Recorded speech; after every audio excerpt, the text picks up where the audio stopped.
And then last but by no means least, we're coming to what I always thought was the Cinderella subject, unfortunately, of a lot of road safety. There is a fifth pillar in the plan of the UN Decade of Action for Road Safety, which is all about post-crash response, emergency response. And we're delighted that we have Major Tom van Esbrook to talk to us about that. So perhaps, Tom, you could say a little word about your organization. And then particularly, what are the challenges that you face? And you've been at the hard end of road crash incidents, having to deal with that. How will new technologies and new propulsion systems of vehicles and so on affect your practical life-saving work in the road? Okay. So, hello everybody. I'm a little bit overwhelmed to be in the center of this event. It's an incredible event. My congratulations. I'm so happy to be here and to be invited. So thanks. First of all, I want to say sorry picking the wrong chair because there's some kind of system in it. Not at all. So, and about my name, it's a typical... It's boy, girl, it's perfect, okay, don't worry. Okay. My name is a typical Flemish name, usually when I do presentation, I say, okay, don't bother, don't try it at home, just call me Major Tom. And it works everywhere.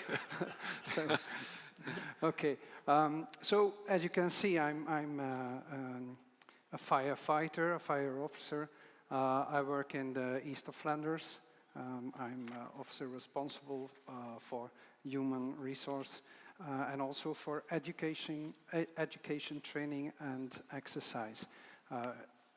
Actually in Ghent, we call it the center of Belgium, but okay. I'm also working for the Center of Expertise. That's a kind of organization, a body of the Ministry of Interior.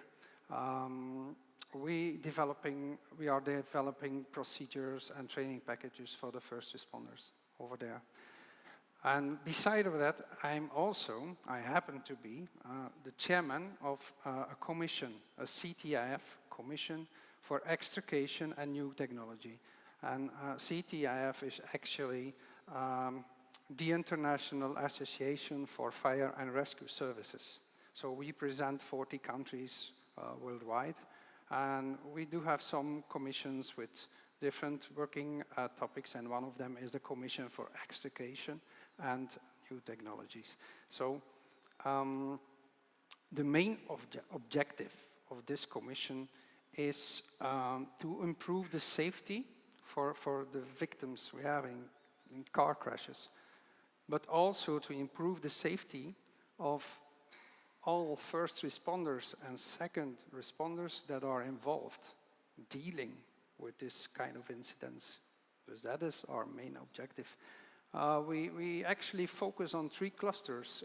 So you have first the road safety in general, but also specifically when we're talking about alternative energies and different kind of propulsions. The second cluster we call energy storage systems. If you think about lithium-ion batteries, solar panel, fuel cells, and the third cluster is smart tech. We call it smart technology. Self-driving cars, automated vehicles, communicating vehicles, robotics, all the new stuff coming towards us. Also, for example, data transmitting and the analyzing of it and just using for first responders' purpose. So, in answer to your question, if we see, or if we are looking to innovation and new technology for first responders and second responders,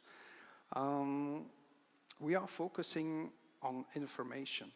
We want to have the crucial information for the first responders and the second responders. Information that is correct, information that is standardized, and information that is free for charge for the first responders.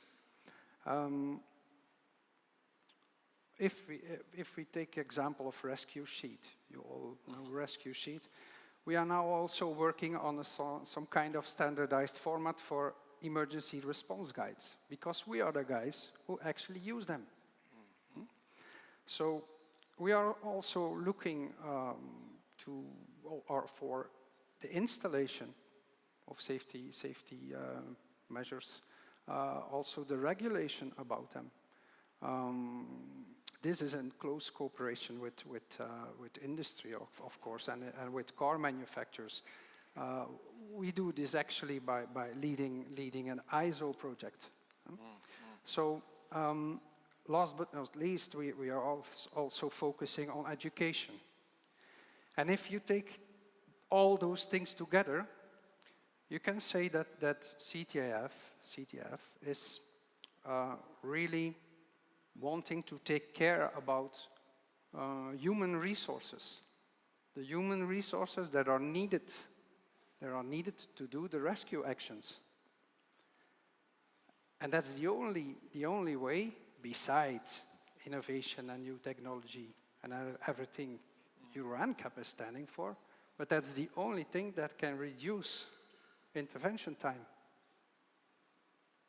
So this is kind of a summarizing wrap-up.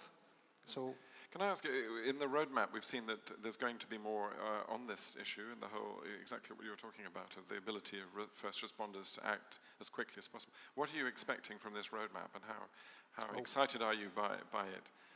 Yeah. CTIF wants to encourage industry and car manufacturers, and also Euro NCAP, of course, to take into account every kind of action and measure, safety measure, that is improving the safety for first and second responders. I was talking about these human resources. You need to have a good or a well-done rescue. We really try to encourage all kind of things that can help us during an intervention. Think about the use of symbols or some kind of stuff that can identify risks to us. Think about tools that can help us to make decisions quicker. Think about everything that actually can support our actions. Yeah, then we are really going in the good direction. And of course, we are dreaming of having this kind of things integrated in the Euro NCAP system, in the rating. We call it tertiary safety. And they told me this morning that the sky is the limit, so I'm actually dreaming of some kind of firefighter star. Yes. Excellent. Fantastic. Well, I think we've had a very good discussion. I'd really like to thank all of you for managing almost to get back on time, which has been very good.